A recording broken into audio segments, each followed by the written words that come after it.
Namaskar, hello, and a very, very, very good evening. This is Friday, and like every Friday, we are going to write a very happy chapter together. Aaj Dulhan Diaries, partnered by Senco Gold and Diamonds, is going to just dazzle bright because we have a beautiful couple. 37 plus years they are together এবং আজকে আমাদের সাথে আলাপ হবে the ব্যানার্জিস।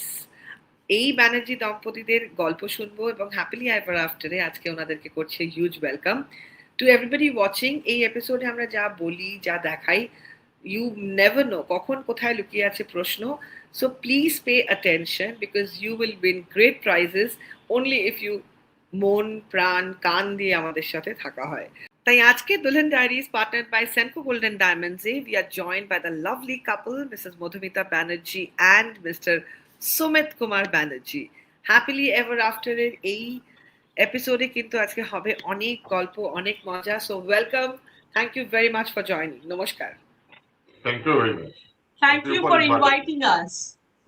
It's absolutely an honor because I've heard a lot of stories. এবং 37 বছর 37 years of this married life, অনেক কিছু জানবো, কিন্তু তার আগে একটু ছোট্ট ইন্ট্রোডাকশন আপনাদের সম্বন্ধে একটু জানবো, a little about you, what you all do, where you all stay, এবং আপনাদের দুজনের আলাপ হলো কি করে। এটাই হবে আমাদের প্রথম প্রশ্ন। আলাপ হওয়াটা সত্যি খুব ইন্টারেস্টিং, কারণ আমি তখন খুব ছোট আর উনি আমার চেয়ে অনেকটা বড়। তো যখন আমি মাধ্যমিক পরীক্ষা দিচ্ছি সেই সময় উনি আমাকে একটা ঠিক করেন যে উনি আমার সাথে একটা কিছু রিলেশন ডেভেলপ করবেন, প্রপোজাল দেবেন। তো সেই জন্য উনি একটু পাড়ার চায়ের দোকান কোনো কাছে আমার বাড়ির আশেপাশে, আমরা যেহেতু বেহালায় থাকি, দুজনেই বেহালায় থাকি, থাকতাম। আমার বাপের বাড়িও ছিল কাছে, উনিও কাছাকাছি। তো উনি ওখানেই যাতায়াত করতেন। তো করতে করতে উনি প্রপোজালটা দেন। তো আমি একটু ভয়ই পেয়ে গেছিলাম, একটু চমকে গেছিলাম, কারণ আমি বহু আগে ওনার কলেজ লাইফে, উনি কলেজে যখন সমস্ত ওদের এই যে প্রয়াস বলে একটা প্রোগ্রাম রিয়ালপুর কলেজে হতো, সেই প্রোগ্রামটা উনি হোস্ট করতেন। তো সেই জায়গাটায় আমি গেছিলাম পার্টিসিপেট করতে আমার স্কুলের থেকে। তো তখন আমি ওনাকে প্রথম দেখেছিলাম, বাট সেটা ছোটবেলা বলতে পারেন, তখন আমি ক্লাস 6 এ পড়ি। তো আফটার দ্যাট যখন উনি আমাকে ক্লাস 10 এর পর প্রপোজালটা দেন, তো সেই সময় আমি একটু প্রথমে চমকেই গেছিলাম। বাট আফটার দ্যাট যা হয়, होने को कोई नहीं टाल सकता, तो जो होना था वो हो गया, प्यार तो हो ही गया। আমি এখন গ্রানিস কুকিজ চালাই। গ্রানিস কুকিজ বেশ অনেকদিন ধরে গ্রানিস কুকিজ চলছে আমার, হোম বেকারি এটা। এটা কমপ্লিটলি একটা ভেজ বেকারি আমি চালাই। তার প্রচুর রকম আছে আইটেমস আমি তৈরি করি, অনেক কাস্টমাইজ ইনোভেটিভ আইটেমস আমি তৈরি করে দিই। তো আমার পেজ আছে, ফেসবুকেও আছে, ইনস্টাগ্রামেও আছে। তো আমার কিছু প্রোডাক্ট আমার সামনে আছে, সেটাও আমি একটু তুলে দেখিয়ে দিচ্ছি। Oh my God, so beautiful. These are the products. এটা প্লেন ভ্যানিলা কেক। আমার কেকে কখনো কোনো উগ্র গন্ধ থাকে না, রং থাকে না, আর শুধুমাত্র বাটার দিয়ে তৈরি হয়। এটার মধ্যে আর কিছু ইনগ্রেডিয়েন্ট সেভাবে থাকে না। ইভেন আমি ডায়াবেটিক পেশেন্টদের জন্য, ইভেন যাদের গ্লুটেন অ্যালার্জি রয়েছে, যাদের ফ্রুক্টোজ অ্যালার্জি রয়েছে, যাদের ল্যাকটোজ অ্যালার্জি রয়েছে, এই সমস্ত রকম মানুষদের জন্য কিন্তু আমি বানাই। দিস ইজ দ্য দেখি আমার লোগোটা। এটা এটা ফেসবুকে আর কি আপনি পাবেন, ঠিক এইভাবেই পাবেন গ্র্যানিস কুকিজের পেজে।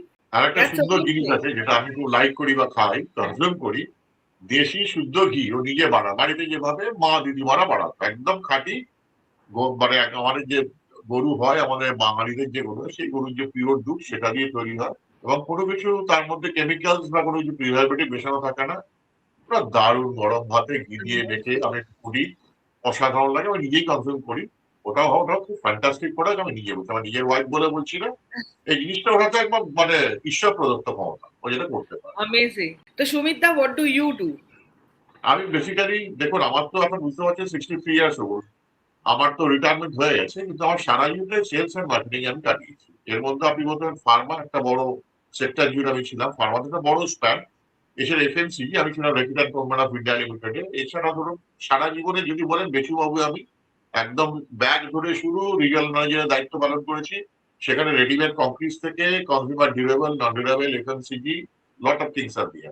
এই করে কোভিড এর পিরিয়ডে আমার চাকরি জীবন শেষ হয়, এবং তারপরে যেহেতু নিজেকে অ্যাক্টিভ রাখার জন্য বা একটু রোজগারেরও প্রয়োজন আছে, যারা যেভাবে ইনফ্লেশন হচ্ছে, মানি ইনফ্লেশন, তো জিনিসপত্রের দাম দিন দিন বাড়ছে, আর নিজেকে এঙ্গেজ রাখার জন্য আমি এই মুহূর্তে আপনার 4 নম্বর ম্যাঙ্গো লেনে যে রিজিয়নাল অফিস, সেখানে আমি সিনিয়র এজেন্সি বিজনেস পার্টনার। এটা একটা হাইব্রিড জব। মানে এখানে আমাদের সব দিন অফিসে যেতে হয় না। আমার কাজ হলো মেনলি রিক্রুটমেন্ট করা, মোটিভেশন করা, টিম বিল্ড আপ করা এবং তাদের ট্রেনিং দেওয়া। এটাই আমি করি। This is my profession just now. So amazing, মানে বউ কুকিজ বানায়, ব্রাউনি বানায়, husband is also always supporting her. এর থেকে ভালো আর কি চাই? এর জন্যই না 37 ইয়ার্স এরকম হই হই করে কাটানো যায়। তো এই যে মধুমিতাদি একটু আগে you said that you are very young and you know dada was a little senior to you and you never expected এরকম একটা কিছু ঘটবে, বাট ঘটে তো গেল। जैसे आपने बोला कि नो उन्हीं को कौन टाल सकता है।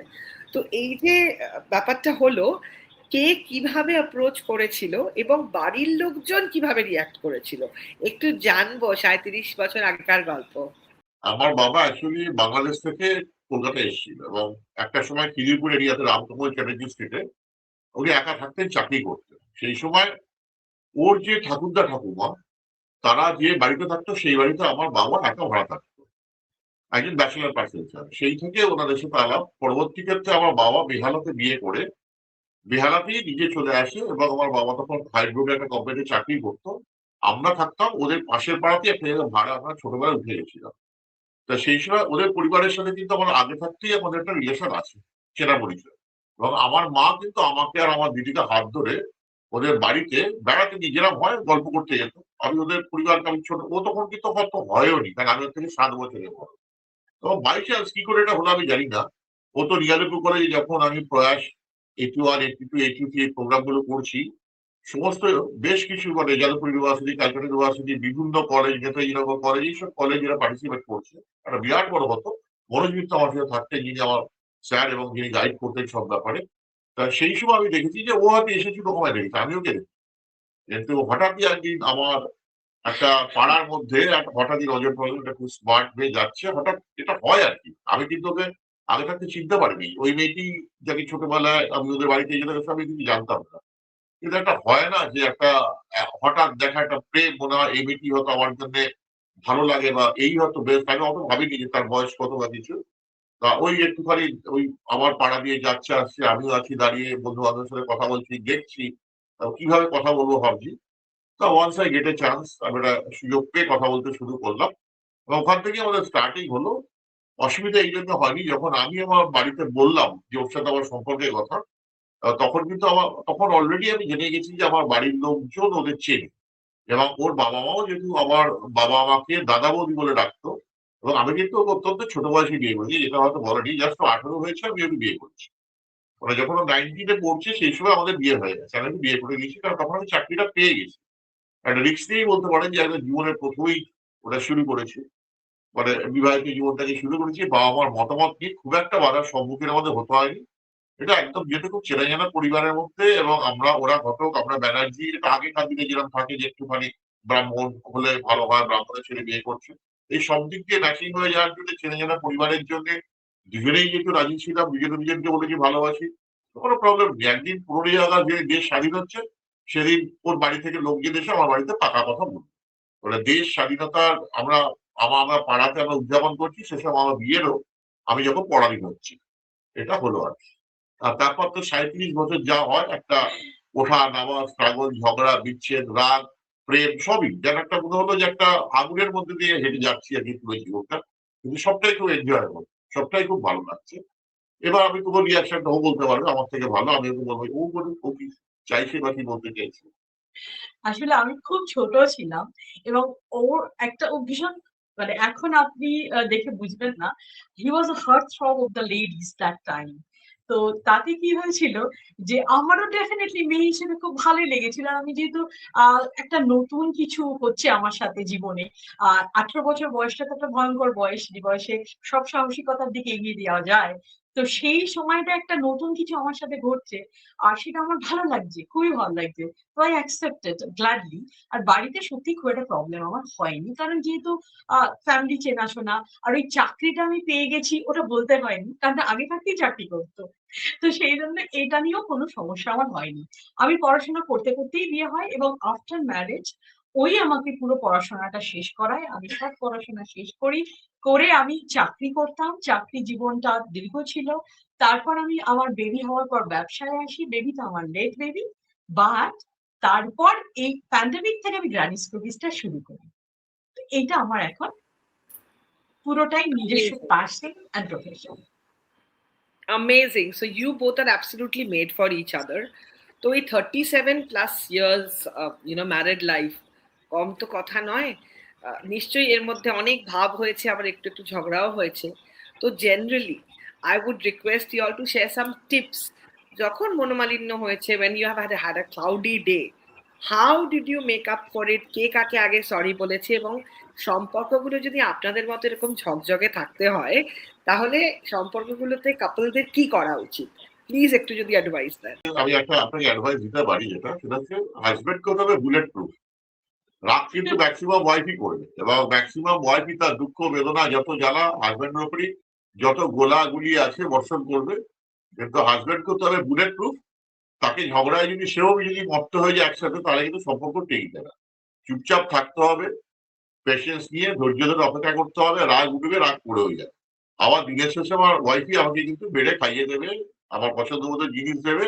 রাগটা পড়ার অপেক্ষা থাকতে হবে। আমি তো এরকমই সুযোগ সন্ধান। ঝগড়া যখন হলো পুরোটা শুনে নিলাম চুপচাপ, শুনে নেওয়ার পর ধৈর্য ধরে অপেক্ষা করলাম কখন আমার পছন্দ জিনিসগুলো ও আমাকে ঠিক খাইয়ে টাইয়ে দেবে, যা যা আছে আমার সমস্যা সব সমাধান করবে। এটা এই যে ব্যাপারটা বলা উচিত না, আমার ওয়াইফের সামনে বলে ফেললাম।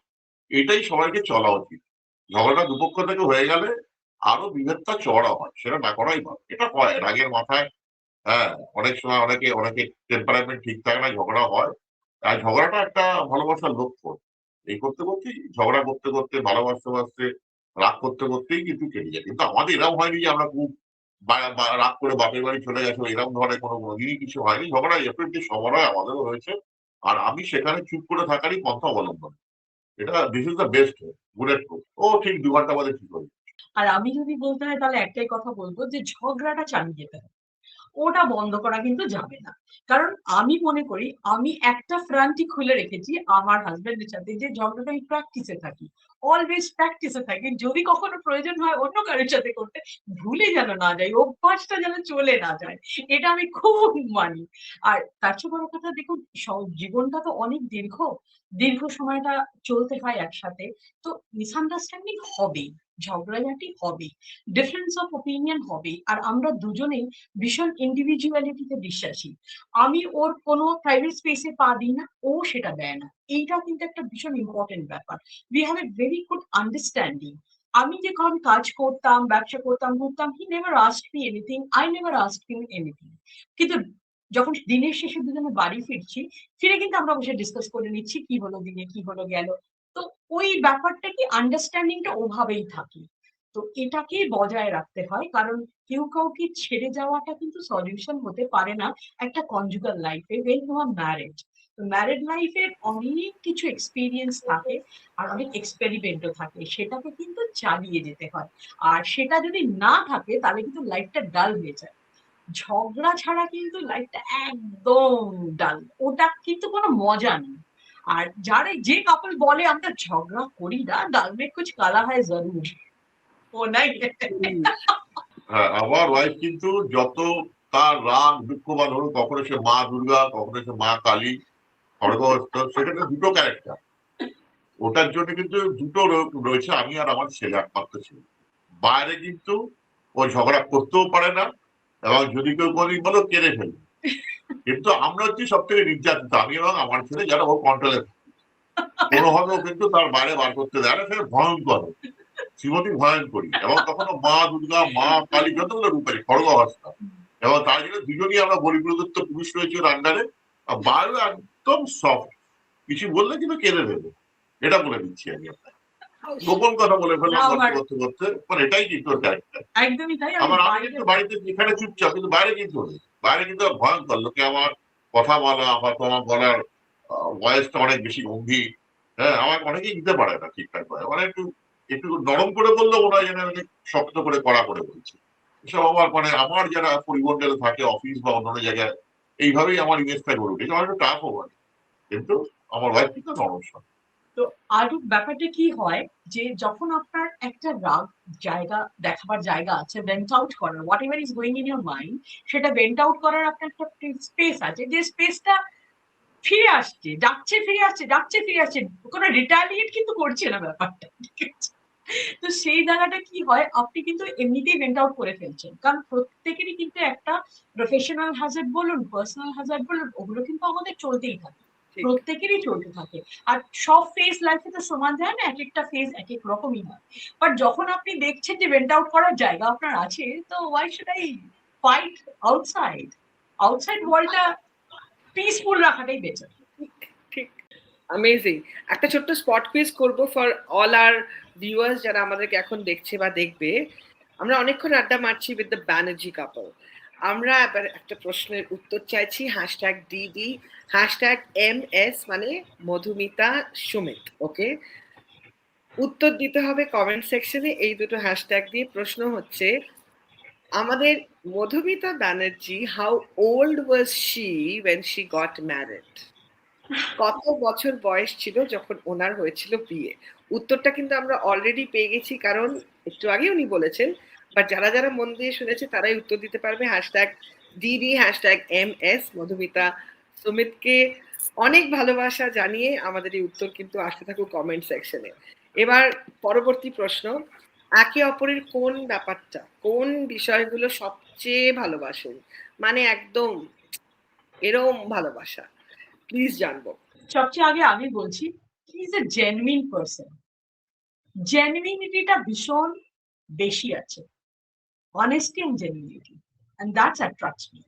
ওইটা আমার কাছে খুব ম্যাটার করে।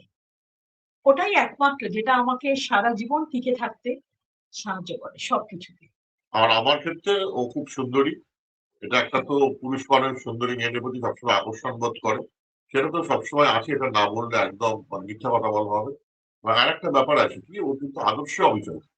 কারণ ওর যে বিশ্বাস, ওর যা কিছু আছে সেটা কোনো কিছুর বিনিময় ওকে পারচেস করা যাবে না। এটা যেহেতু আমি নিজেও ভালোবাসি, যে আমার বিশ্বাসকে বা আমার যা কিছু আইডিওলজি, এটাকে আমাকে কোনোদিন আমি বিক্রি করবো না, বা আমার ব্যাকবোন কোনোদিন বিক্রি হবে না, আমার মেরুদণ্ড সোজা থাকবে, সেটা যেহেতু ওর মধ্যেও আছে, এই জীবনটাকে আমার খুব ভালো লাগে। আমরা কোনোদিন অন্যায়কে প্রশ্রয় দিই না, দেবও না। আমরা দুজনেই এবং আমাদের বিশ্বাস আদর্শকে নিয়েই আমরা বাঁচি। এটাই আমাদের আইডিওলজি। এই জন্য ওকে আমার ভালো লাগে, এবং সর্বোপরি সুন্দর। Thank you. How sweet. তো এই যে আপনাদের একটি সন্তান, ইউ হ্যাভ আ সান, তো while the child was growing up, নিশ্চয়ই তাকে বড় করার সময় ডিসিশন, ধরুন আপনি একটা কিছু বললেন, ওনার একটা কিছু মনে হচ্ছে, how did you all come to a happy conclusion about all decisions pertaining to your child? সবচেয়ে আগে এটা নিয়ে আমি বলবো, তার কারণ হলো, my child is completely an experimental child. এরম বাবা মা আমি জানি না আপনি জানেন কিনা বা দেখেছেন কিনা, যে বাবা মারা, বাবা মা দুজনে কিন্তু, যারা কখনো বদার করেনি ছেলে ক্লাসে পড়াশোনা করে ফার্স্ট হলো কিনা, ছেলে আজ এখানে পড়লো কিনা, সেখানে পড়লো কিনা, এই পড়াশোনাটা করছে কিনা, এই রে এইটা কেন হলো না, নেভার বি বদার্ড, নেভার। আমরা কোনোদিন, আমরা দুজনেই চাইনি যে একটা শিশু, যে শিশুকাল, শৈশব, সেই শৈশবটা যাতে নষ্ট না হয়, কৈশোরটা যাতে নষ্ট না হয়। কারণ যৌবনে তার দায়িত্ব আসবে, যৌবনে তাকে সব করতে হবে, কিন্তু সেই যৌবন কাল পর্যন্ত পৌঁছানোর জন্য তাকে আমরা কোনো প্রেসারে রাখতে চাই না। আমার ছেলে সব করেছে, কোনো কিছু বাদ দেয়নি। যখন 2.5 বছর 3 বছর বয়স, ছোট বয়স, ওকে স্কুলে দেয়া হয়েছে 1 বছর 3 মাসে, কিন্ডার গার্ডেনে ও গেছে। আমি কিন্তু ওকে দিতে যাইনি, ওকে দিতেই যাইনি। প্লে স্কুলে আমি ওকে নিয়ে ঘুরতে গেছিলাম, যে দেখাতে গেছিলাম, চলো দেখে আসি কেমন। তো ও এমন ছুটি করতে শুরু করলো যে প্রিন্সিপাল বললেন, আপনি কি ওকে ভর্তি করবেন? না, আপনি কি ওকে রাখবেন? কারণ he is only 1 year 3 months। বললো, হ্যাঁ আমি তো দেখছি আপনি তোকে ফ্রিলি ছেড়ে দিয়েছেন, ও ঘুরে বেড়াচ্ছে, এ করছে। হ্যাঁ, কারণ ওকে তো বাড়তে দিতে হবে, ওকে গ্রো করতে দিতে হবে। আমি ওকে যত বেশি টানবো, কাছে রাখবো, তত তো ওর গ্রোথ কম হবে, এটা আমাদের চিন্তা ভাবনা। আর আমার হাজবেন্ড ছোট থেকে ওকে নিয়ে বসে জেমস বন্ডের মুভি দেখা শুরু করেছিল, কারণ আমার হাজবেন্ড ভীষণ জেমস বন্ড ভক্ত, এবং যত ইংলিশ মুভি দেখতে ভীষণ ভালোবাসেন, আমরা দুজন মিলেও দেখতাম কন্টিনিউয়াসলি। তো তারপর ছেলে আসার পর ছেলে হলো ওর সবচেয়ে বড় সঙ্গী এই মুভিগুলো দেখা। তো ছোট থেকে আমার ছেলে জেমস বন্ড মুখস্থ করে ফেললো। বাট উই নেভার মাইন্ড, কারণ আমরা চেয়েছিলাম ওর একটা ফ্রি, একটা গ্রো, ফ্রিলি গ্রো আপ করুক। এবং সেটা কিন্তু সত্যি বলছি, আজকের আমার ছেলে সাকসেসফুল, আজকে অনেকটা 25 বছর বয়স হলো এই সবে, এবং ও কম্পিউটার ইঞ্জিনিয়ারিং নিয়ে পড়াশোনা করেছে। ও নিজেকে যে জায়গায় নিয়ে গেছে, যে আমরা ওকে তো এক্সপেক্টই করিনি যে ও এত তাড়াতাড়ি এত বড় জায়গায় যেতে পারে। এবং ও 18 বছর বয়সে চাকরি জয়েন করেছে। আর যখন ও ক্লাস 10 সিবিএসসি ক্লিয়ার করেছে, তখনও পর্যন্ত আমার হাসব্যান্ড ওকে বলতে, হ্যাঁ রে, তুই ক্লাস 10 উঠে গেলি, জীবনে তোকে পড়তে দেখলাম না। তুই তো স্কুলে যাস আসিস, আর তুই টিচারের কাছে যাস আসিস, তুই পড়িস কখন, পড়াশোনা করিস কখন? আমাদের সময় হলে কিন্তু আমাদের ক্লাস 10 উঠতে প্রমোশনই পেতাম না আমরা। But he enjoyed his life throughout till class 10। ও এনজয় করেছে। কোনোদিন ওকে কোনো প্রেশার দেওয়া হয়নি, কিছু করা হয়নি। ইনফ্যাক্ট ক্লাস 10 এর পরেও ওকে কোনো প্রেশার দেওয়া হয়নি। ও নিজে নিজেই পরের ভর্তি প্রেশারটাও নিয়েছে। তো এই জন্য আমি মনে করি যে একটা বাচ্চাকে যদি আপনি মানুষ করতে চান, একটু ফ্রি হয়ে ওকে বড় হতে দিন। আর ও যা চায়, যেমন আমার ছেলে চেয়েছিল পেন্টিং শিখবে, তবলা শিখবে। পন্ডিত শঙ্কর ঘোষের কাছে তবলা শিখেছে, গৌতম হালদারের কাছে নাটক শিখেছে, বিক্রম ঘোষের সাথে পারফর্ম করেছে। ওনাদের মা আর কি, বিক্রম ঘোষের মা সুগন্ধা ঘোষ, সংযুক্তা ঘোষ, ওনার কাছে ও ক্লাসিক্যাল শিখেছে। এবং ওকে দিয়ে ওই ছোট বয়সে সন্দীপা ঘোষ ওনাকে পারফর্ম করিয়েছেন। তো ও ডান্স শিখেছে, ও সাঁতার শিখেছে, ও 17 বছরের আগে ড্রাইভিং শিখে নিয়েছে। মানে সবকিছুই আমরা ওকে অ্যালাউ করেছি। আর সবচেয়ে মজার জিনিস যেটা হতো, আমি হয়তো কাজ করে ফিরছি, ও হয়তো তাড়াতাড়ি ফিরে গেছে, তো ওরা দুজনে বসে, আমার মনে আছে তখন শুরু হয়েছিল ওই বাচ্চাদের সব যে শো গুলো হয় না, রিয়ালিটি শো। তো একটা রিয়ালিটি শো এ একটা বাচ্চা কিছু পারফর্ম করেছে, সে পারেনি, সে কাঁদছে। তো আমি ঢুকছি, তো তখন আমাকে বলছে, মা মা, মা, খুবই ছোট তখন, কি হয়েছে, তুমি কি হয়েছে? আমাকে জড়িয়ে ধরে, মা আমি এত কিছু শিখি, আমি কিন্তু কোনোদিন পারফর্ম করবো না মা, আমি কিন্তু পারফর্ম করবো না, হাউ হাউ করে কাঁদছে। তো আমার হাজবেন্ড হা হা করে হাসছে, আর আমি কিছু বলছি, কে বলেছে তোকে পারফর্ম করতে? ওই তো ওদের মায়েরা করাচ্ছে। আমি জীবনে তোমায় কিচ্ছু করতে হবে না। এবং ওই যে এত সুন্দর আমার বাড়ির ড্রয়িং রুমটা পেন্টিং দিয়ে সাজানো আছে, সব ওর পেন্টিং। এত সুন্দর পেন্টিং করতো। কিন্তু সবটাই আমি বলেছিলাম, মা এগুলো কিন্তু আমার প্রফেশন হবে না, এগুলো সব আমার প্যাশন। এবং আমরা ওর প্যাশনটাকে অনেক বেশি এক্সপ্লোর করার সুযোগ দিয়েছি। ওইটাই এক্সপেরিমেন্ট। এবং যাতে ও ভীষণ মেন্টাল গ্রোথটা ওর ভালো হয়, একটা বাচ্চা হিসেবে ওকে করিয়েছি। আর আমি কোনোদিন চাইনি একটা ছেলে মানুষ বা একটা মেয়ে মানুষ এই হিসেবে না, একটা মানুষ হিসেবে গড়ে তুলি। ক্লাস 8 থেকে ও রান্না বান্না, ঘরের কাজ সব শিখেছে আমার কাছে, নিজের ইন্টারেস্টে করেছে। এবং এখন মানে যখন ও 18 বছরে চলে গেল, ব্যাঙ্গালোরে ওকে দিয়ে এলাম, ও জয়েন করলো চাকরিতে। তো সেই সময় ওর সাথে যারা ছিল, ও তখন আমায় বলেছিল, মা তুমি আমায় সব শিখিয়েছো মা, আমার কোনো কষ্ট হয় না। কিন্তু যে ছেলেগুলো আমার সাথে আছে ওরা কিচ্ছু জানে না মা, ওরা কিচ্ছু জানে না, ওদের মারা ওদের কিছুই শেখায়নি। তাহলে মা ওর ভাই বলো না বাবা, এটা একটা ফ্যামিলি স্ট্রাকচার আমাদের ছিল যে আমাদের ছেলেরা কিছু করবে না, মেয়েরা করবে, সব শিখবে। কিন্তু আই ব্রোক দিস, আমার ছেলে সব পারে। এবং আমরা দুজন মিলে ওটা একটা মানুষ হিসেবে তৈরি করেছি। ও একা থাকে, ওখানে এক বন্ধুর সাথে শেয়ার করে থাকে, বাইরে থাকে, ও নিজের ফ্ল্যাট নিয়ে থাকে, ও পিজি থাকা পছন্দ করে না। এবং ওর সংসারে বোধহয় এমনই কিছু নেই যেটা একটা সাধারণ সংসার হতে পারে না। মাঝে মাঝে আমি দেখি আমার কাছেও নেই যেগুলো ওর কাছে আছে। তো আমি খুব এই ব্যাপারটায় সবাইকে একটাই সাজেশন দেবো, আমি বলতে চাই, বাচ্চাকে নিজের মতো গ্রো করতে দিতে হবে। ও যেটা ভালোবাসে, ও যেটা করতে চায়, সেই জায়গাটাই ওকে ধরিয়ে দিতে হবে, ঠিক ডেভেলপ করে যাবে। ওই পড়া পড়তে হবে, পড়তে হবে, পড়তে হবে, ফার্স্ট হতে হবে, ফার্স্ট হতে হবে, এই র্যাট রেস, তাই না? বাচ্চাদের ফেলাটা একদম উচিত না। এটা আমি কিন্তু এক্সপেরিমেন্টের পর আজকে বলছি। যখন এক্সপেরিমেন্টটা চালিয়েছি আমরা দুজন মিলে, অনেক কিছু আমাদের শুনতে হয়েছে, অনেক মানে প্রতিকূলতার সম্মুখীন করতে হয়েছে, অনেক যুদ্ধ করতে হয়েছে, ফ্যামিলির তরফ থেকে, আদার্স সব জায়গা থেকেই। কিন্তু আমরা মনে করেছি যে আমরা আমার বাচ্চার চাইল্ডহুডটাকে, আমরা চাই প্রকৃত চাইল্ডহুডটাই যেন এনজয় করতে পারে, এবং সেটাই ও করেছে। এবং কোনোদিন এরকম হয়নি ওকে ফেলে আমরা পার্টিতে গেছি বা ওকে ফেলে আমরা কোথাও গেছি, আমরা যেতাম না, আমি সব জায়গায় ওকে নিয়ে যেতাম। কারণ আমরা চেয়েছিলাম সবকিছু দেখেও বড় হোক, কোনো কিছু লুকিয়ে নয়। সেটাই আমার মনে হয় বাচ্চার ডেভেলপমেন্টের সবচেয়ে আগে দরকার। আর বাচ্চাকে মোরালিটিটা শিখিয়ে যেতে হবে। কিন্তু ওরম ভাবে না, এইটা ওই ওটা, না না না, এমনি কন্টিনিউয়াসলি প্রত্যেক দিনের গল্পের ছলে, কথার ছলে, যখনই কিছু বলবে একটা রেফারেন্স দিয়ে, স্টোরি টেলিং এর মাধ্যমে এগুলো করে যেতে হবে। গান শোনাতে হবে, তবেই না সে ডেভেলপ করবে। আমরা এটা যখন বন্ধু বান্ধবের সাথে একটা জায়গায় মিশেছি, আমি একটু ছোট্ট করে অ্যাড করতে চাই। তখন অনেক সময় যেহেতু আমার ছেলের রেজাল্টটা অত ভালো হতো, হ্যাঁ কিন্তু আগেই ওটাই। পড়াশোনা শুরু করেছে, তখন অনেকে তারা বলতো আর কি, আমার আমার তো ছেলে বা আমার মেয়ে এই ধরনের পারফর্ম করছে, একটু আমাকে তার প্রশ্ন করার চেষ্টা করতো। আমি কিন্তু খুব বোল্ডলি বলতাম, আমার ওয়াইফের তো মনে আছে, আমার ছেলে যদি কিছু সেরকম ভালো নাও না করতে পারে, আমি একটা দোকান করে দেবো ছোটখাটো। আমার ক্ষমতা কি? কিন্তু আমি এটা চাই আমার ছেলে যেন একটা সত্যিকারের মানুষ হয়। সে যেন পাশের বাড়িতে কেউ মারা গেলে তাকে নিয়ে যায় দাহ করতে, সেই কেউ যদি অসুস্থ হয় তাকে হসপিটালে নিয়ে যায়। সমস্ত মানুষের যেন যেন তার দরদ থাকে এবং সে পাশে থাকে। ও যদি মানুষের মতো মানুষ এটা হয়, সত্যিকারের সমাজের একজন উপকারী মানুষ হয়ে সোশ্যাল ওয়ার্কার, সেটাতেই আমি খুশি। সব বাচ্চা তো ডাক্তার হতে পারে না, সব বাচ্চা ইঞ্জিনিয়ারও হতে পারে না। একটা সমাজে কিন্তু এই ধরনের মানুষেরও খুব প্রয়োজন রয়েছে। এটা হলে আমি আমার ছেলের জন্য খুশি হবো, তার থেকে বড় কিছু আশা আমার নেই। আজকে ঈশ্বরের আশীর্বাদ আমার ছেলে একটা জায়গায় করেছে, এটা বড় করে বলারও কিছু নেই। যে কোনো ফিল্ডে যে কোনো জায়গায় সে সাইন করতে পারে, বাড়তে পারে, তাকে স্বাভাবিকভাবে বাড়তে দেওয়াটাই উচিত। বাবা মার কাজ হচ্ছে হাত ধরে পথটা দেখিয়ে দেওয়া এবং কন্টিনিউয়াসলি তাকে কাউন্সিলিং করতে হবে। সেই জন্য জানে জীবনের সবটা সে জানে। আমি আমার ছেলেকে খারাপ জিনিসগুলোকেও বলে দিয়েছি, কিন্তু বলেছি বাবা, ছেলেরা অনেক কিছুর মধ্যে পড়ে, কিন্তু তোমাকে জানতে হবে তুমি কোথা থেকে রিটার্ন করবে, ব্যাক করবে কোথায়। সব জায়গার মধ্যে সবটা যদি তুমি জড়িয়ে যাও, তুমি একা একা বাঁচতে পারবে না, কারণ প্রলোভন সমাজে অনেক আছে। আমার মনে হয় যে আজকের দিন দেখুন, আমি একটু হয়তো কথাটা লেন্দি হয়ে যাবে, আমরা ছোটবেলা বইমেলা করতাম, আমরা ছোটবেলায় ব্রতচারী করেছি, আজকের দিন উঠে গেছে।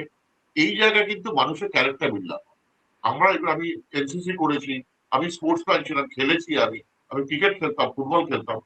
এখানে কিন্তু ডিসিপ্লিন লাইফ, এখানে কিন্তু ক্যারেক্টার বিল্ডাপ হয়। আমার মনে আছে ব্রতচারীতে যে গানগুলো আমাদের করানো হতো, সেটা কিন্তু বেসিক, ওখান থেকেই ক্যারেক্টার বিল্ড আপ হয়, যেটা কিন্তু আজকের সমাজে প্রচুর প্রয়োজন। স্কাউট ব্রতচারী ক্ষেত্রে বেশি বেশি করে ইন্ট্রোডিউস করা যায়, তা না করে যেভাবে আজকে ছেলে মেয়েদের শুধু অন্ধ একটা বড় স্কুল, সেখানে কিছু কিছু অন্য ধরনের কালচার শেখানো হবে, আমি অত লোকের সমর্থন করি না। আমাদের বাঙালির যা আছে সেটা যথেষ্ট।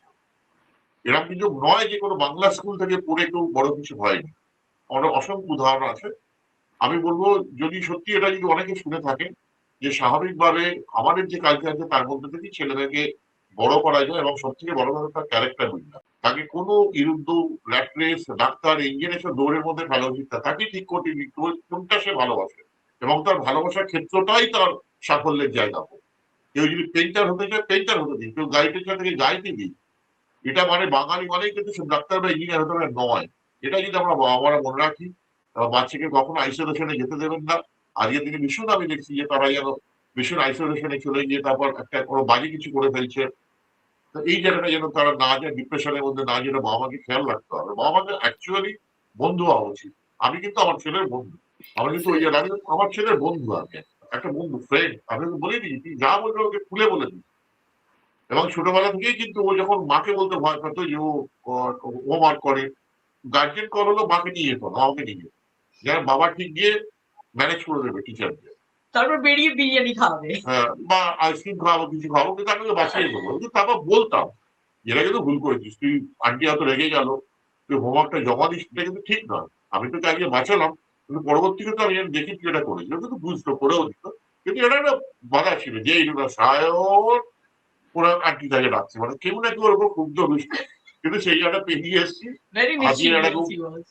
আজকের দিনে খুব দুষ্টি ছেলে ছিল, কিন্তু হবেই এটা, বয়সের সাথে সাথে শান্ত হয়ে গেছে, এখন পুরো ট্র্যাকে পড়ে গেছে। আর কিন্তু ওই সঙ্গ দেওয়া, প্রতিদিন ভিডিও কলে কথা বলা, সবটা জানা, সবটা বোঝা, যতটুকু সম্ভব। একদম জোর করে কোনো কিছু আমরা কোনোদিন গাইড করি না, চাপিয়ে দিই না, ভালো মন্দ সামনে রাখি, কোনটা হলে ভালো হবে কোনটা ঠিক এটা বলি, এবার বাদ বাকিটা তো ওকে নিজেকে বেছে নিতে হবে। এটা একটা বড় জিনিস। একটা বাচ্চাকে না আপনাকে চাপিয়ে দিলে হবে না, আপনাকে অ্যালাউ করতে হবে, তাকে ডিসিশনটা নিজেরটা নিজেকে নিতে হবে। আপনি প্রোস এন্ড কনস বলতে থাকুন, সাজেশন দিতে থাকুন, কিন্তু ডিসিশনটা দেবেন না। ওই দেখবেন আপনার আপনি যদি গ্রুমিংটাও সঠিক হয় ছোট থেকে, ওই দেখবেন ওর ডিসিশনটাও নিতে পারছে একটা সময়। এটাই Perfect. নিয়ম। আর সবচেয়ে বড় কথা, বাচ্চাকে না শুধু এসি হল, শুধু এসি স্কুল, যেগুলো এখন আমার ছেলেও তাই থাকতো, মানে কিছু করার নেই, কারণ আপনি যেরকম স্কুলে পড়াবেন, যা করাবেন সেগুলো সেরমই ওরমই হয়েছিল। তো এই জিনিসটা না করে যখন আমার হাজবেন্ড ওকে নিয়ে যেত ক্রিকেট কোচিং ক্যাম্প, আমাদের এখানে কাছেই একটা আছে, যেখানে সব ধরনের বাচ্চারা আসে। তারা কলের জল খেত, তারা গুড় রুটি খেত, তাদের সবার ইউনিফর্মও ছিল না, কিন্তু ওই যে ক্রিকেট কোচিং ক্লাস, আমার হাজবেন্ড কিন্তু ওখানেই ওকে নিয়ে যেত, কারণ যাতে ওই সাধারণ বাচ্চাগুলোকেও ও বুঝতে পারে, তাদের সাথে মাটি মেখে ওই কলের জল খেয়ে যাতে ও, আমি যেন বলতাম বাবা জলটা খাস না, ভয় পেতাম, আমার হাজবেন্ড বলতে কিচ্ছু হবে না, আমাদের হয়নি ওরও হবে না, ওকে ইমিউনিটি গ্রো করতে পারে। ওদের Perfect. কাছে মারধর পর্যন্ত খেয়েছে, কিন্তু ও কিছু মনে করেনি। ওর একটা নীতি ছিল ছোট থেকে, ওকে যদি কেউ মারধর করতো, বলতো কেন, আমি খুব দুষ্টু বাচ্চা ছিল কিন্তু মারতো না কাউ, বলতো কেন মারবো বা, ও তো আমার বন্ধু, ও ভুল বাহ, করেছে আমায় বলেছে। এগুলো আমার কাছে অনেক বড় ব্যাপার, আমি ওকে শেখাতে পেরেছি, এবং আজকের ও একটা মানুষ, ছেলে বাহ। নয়, মানুষ, এটাই আমার পাওনা। আর কিছু, মানে পুরো এক্সপেরিমেন্টটা যে আমরা করেছি এত বছর ধরে, সেটা আমি বলতে পারি আজকে, today I am really successful at the age of his 25। আমি এটা বলতে পারি, আগে অব্দি বলতাম না, ভাবতাম কি করবে না করবে জানি না, but now I know what he will do in his life.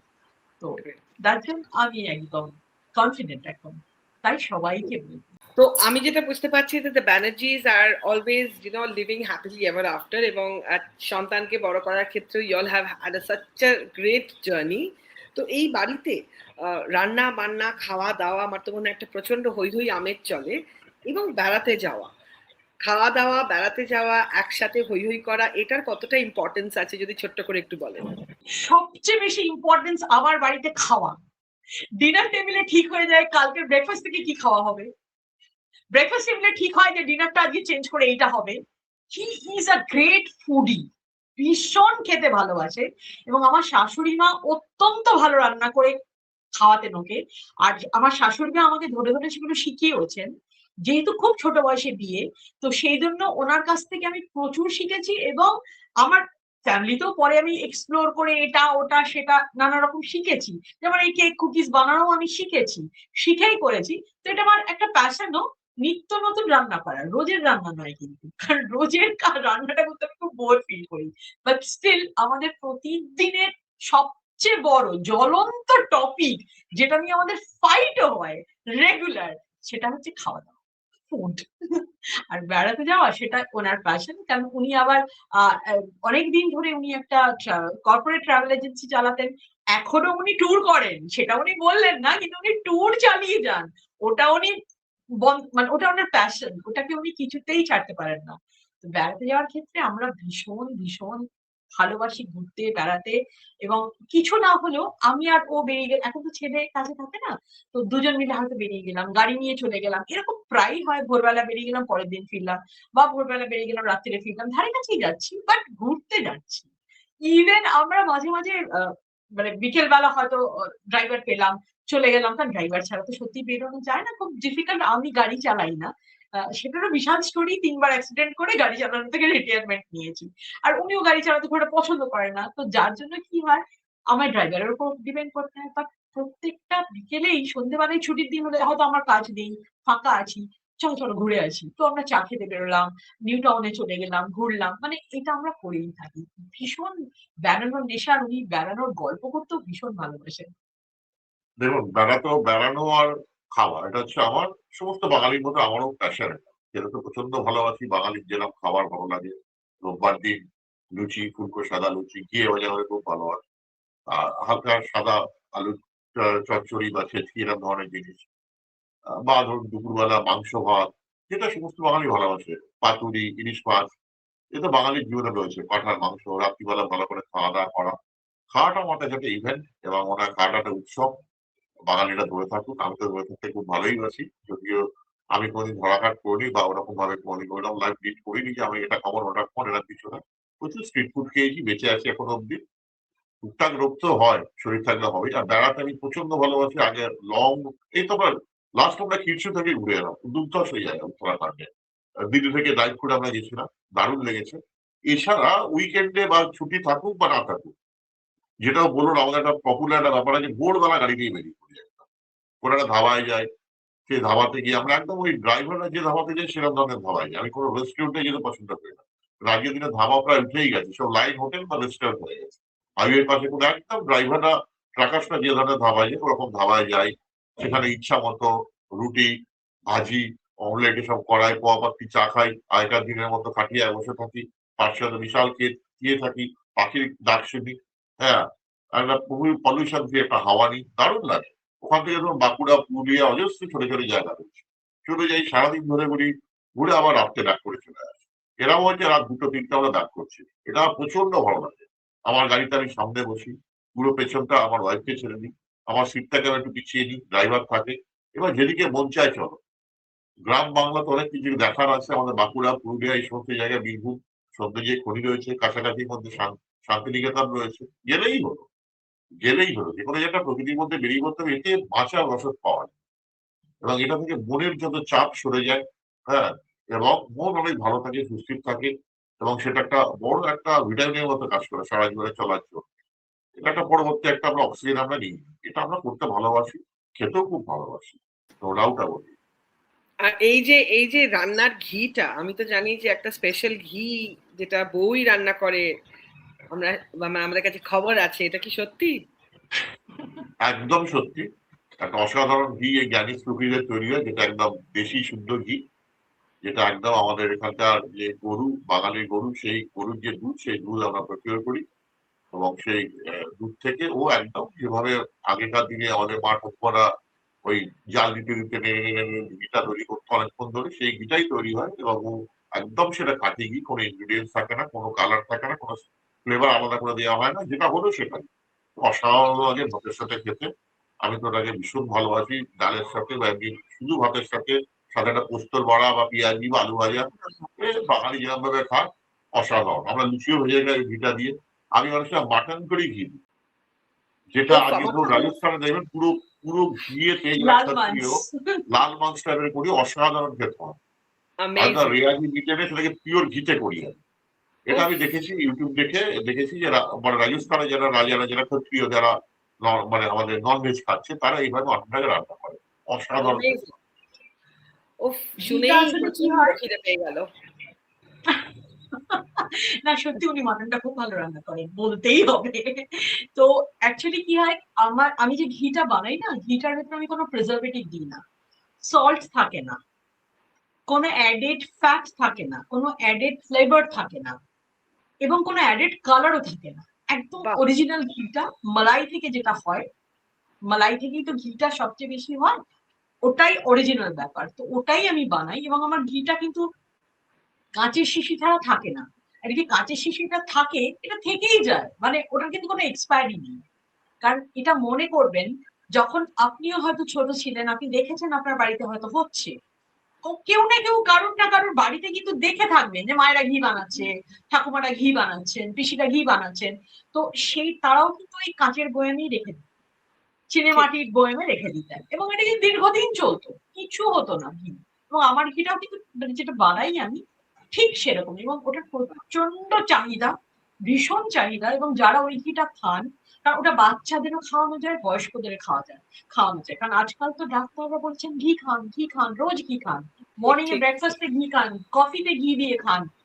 আমি যে ঘিটা বানাই ওটা আপনি কিন্তু এভাবেই খেতে পারেন, সমস্ত এক্সেলেন্ট। রকম ভাবেই খাওয়া যায়, and that is why people are appreciating, because of the again is the original genuine thing. Excellent. Granny Smith আপনার believed মতো in that. অরিজিনাল জেনুইন কাপলের সাথে আলাপ হলো, তাই আমি ধন্যবাদ জানাচ্ছি সায়ানজিৎকে ফর উপস এ সায়ানজিৎ ফর কানেক্টিং আস। আমাদের অনুষ্ঠানের প্রায় শেষে চলে এসেছি। আর যেতে যেতে জানবো আপনাদের কেমন লাগলো আজকে দুলহান ডায়েরিজ এর এই চ্যাপ্টার লিখে। Would love to hear your words. খুব ভালো লাগলো, ভীষণ ভালো লাগলো। আপনাকে আমরা চিনতাম, আপনাকে তো সবাই চেনে, আমরাও চিনতাম আপনাকে, বাই চান্স আমরা একবার দেখেও ছিলাম একটা জায়গায়। আমরা একটা মানে জামা প্যান্ট কিনতে গেছিলাম, সেখানে আপনি ছিলেন, আমার ওয়াইফ দেখালো, দেখো ইনি হচ্ছেন সেই রূপসা। আজকে আপনার সাথে এই কথাবার্তা বললাম, গল্প করলাম, অনেকটা সময় আমরা আড্ডা মারলাম। জানি না মানুষ কিভাবে নেবে, নিশ্চয়ই আশা করবো যারা দর্শক যারা দেখছেন তাদের ভালো লাগবে। এবং আমরা কিছু এই আড্ডার মধ্যে দিয়ে কিছু কথা বলতে চেয়েছি, যাতে মানুষ আমাদের মতো যারা সিনিয়র কাপলের থেকে যে কথাগুলো বেরোলো, যদি সত্যিই থাকে কিছু কিছু টিপস যদি তারা পেয়ে থাকে, হয়তো তাদের জীবনটা বা তাদের বাচ্চাদের গ্রুমিং করা তাদের হেল্প হতে পারে। এইভাবেও কথাগুলো বললাম আমরা, এবং আপনারা যে এই সুযোগটা দিলেন তার জন্য অসংখ্য ধন্যবাদ। খুব ভালো লেগেছে আপনাদের সাথে কথা বলে, সাহাজিৎকে ধন্যবাদ এবং ওভারঅল সবার উপরে রূপসা, আপনাদের আমি ভীষণ ধন্যবাদ জানাচ্ছি মন থেকে, from core of our hearts. Very very thanks to you. আমি আপনার সাথে আমার আলাপ হয়েছিল, বাট সেটা অনেক ওই ছোটবেলায়। তখন প্রথম আপনাকে আমি দেখেছিলাম একটা সাদা গাউন পরে, আপনি সেনকোরি একটা গয়না পরে একটা অ্যাঙ্কারিং করছিলেন। তো আই ওয়াজ, মানে ইট ওয়াজ ফ্লাওয়ার গাস্টেড আপনি হয়ে গেছিলাম আমি। আপনি এত সুন্দর লাগছিল, লুকিং মানে ফ্যাবিউলাস লাগছিল, আই মাস্ট সে। কারণ এটা বলা দরকার আছে। আর আপনার কথাবার্তা সবকিছু খুব অ্যাট্রাক্ট করে। তো তারপর ওখানে আপনার সাথে আমার আলাপ হয়, যেরকম সবার সাথেই আলাপ হয়। ক্লাবগুলোতে তো তখন রেগুলার যাতায়াতটাও বেশি ছিল।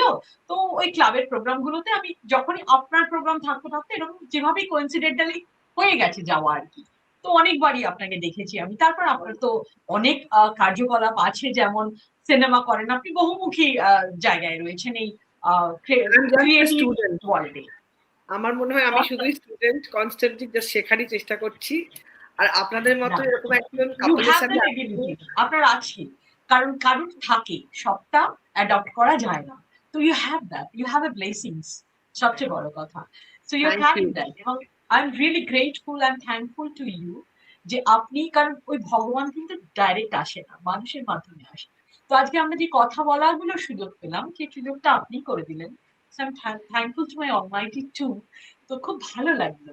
আর আমি সত্যিই আমারও। চাই যে আমাদের কথায় যদি কারুর কোনো উপকার হয় এবং তারা যদি জানতেও চায়, দে আর ফ্রি টু কল আস, কোনো অসুবিধা Absolutely. নেই। আপনার মাধ্যমেও যদি তারা জানতে চায়, we are You there, are such কোনো a great couple. মানে আমার এত Thank ভালো you so লাগলো, much. স্পেশালি যেভাবে আপনাদের ধন্যবাদ। দুজনের Thank বন্ধুত্ব। আমার যেটা দেখে Thank you. মনে হলো যে আপনাদের দুজনের friendship is the most important pillar of the foundation. ভালোবাসার তো নানা রকম রং হয়, তার মধ্যে আপনাদের মধ্যে সবচেয়ে অটুট হচ্ছে বন্ধুত্ব, এবং আপনারা এত ইন্সপায়ারিং একজন কাপল। আমার তো মনে হচ্ছে খুব শিগগিরই গ্র্যানিজ এর ঘি দিয়ে Cooking. লুচিটা খেতে খেতে গল্প করতে হবে সাক্ষাতে বসে, এন্ড সকলে যেন আপনার কাছ থেকে কিছু খাওয়ার পাওয়ার সুযোগ পায়। I hope through this program there are Thank some you people so who much. I'm blessed. Thank you so much. আপনাকে আমরা গ্র্যানি কুকিজের প্রোডাক্ট খাওয়াতে পারলে আমাদের ভীষণ ভালো লাগে। আমরা নিশ্চয়ই একদিন একটা কিছু অর্গানাইজ করবো। আমরা অনেকে we can organise a little adda, and আপনাদের জন্য থাকছে একটা বিশেষ উপহার, সেটা আমি পৌঁছে দেবো আপনাদের কাছে। এন্ড আন্তরিক ধন্যবাদ আপনাদেরকে সর্বোপরি এবং ইম্পর্টেন্ট ওপরওয়ালা almighty, we all believe in God, and অফকোর্স Yes, Senco we golden believe. Diamond. ওনাদের জন্যই আজকের এই অনুষ্ঠানের আয়োজন আমি করতে পেরেছি। Thank you very much on behalf of Thank you all of so us much. for your precious time. Thank you. All the best to you. All the best. All the best All to the best to you. you, your channel. You go high. খুব অনেক ভালো হোক। Thank you. Thank you. Thank you so Thank much. you so much. Thank you.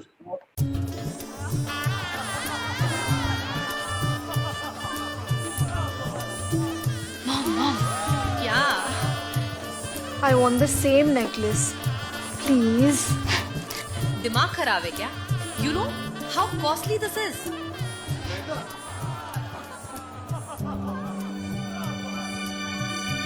खुद ले लो, you're running.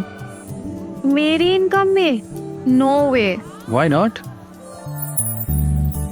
Marigold मेरे लिए सिर्फ गेंदे का हार ही होगा। No, you need Senco's Marigold plan. No fixed payment. अपना टारगेट अपने कन्वीनियंस से पूरा करो और फिर ले लो जो चाहिए। Really? Yes. Senco's Marigold. Gold price fluctuation से बचिए और सुविधा अनुसार सेव कीजिए। मेकिंग चार्ज पे डिस्काउंट सहित पाइए और ढेरों बेनिफिट्स।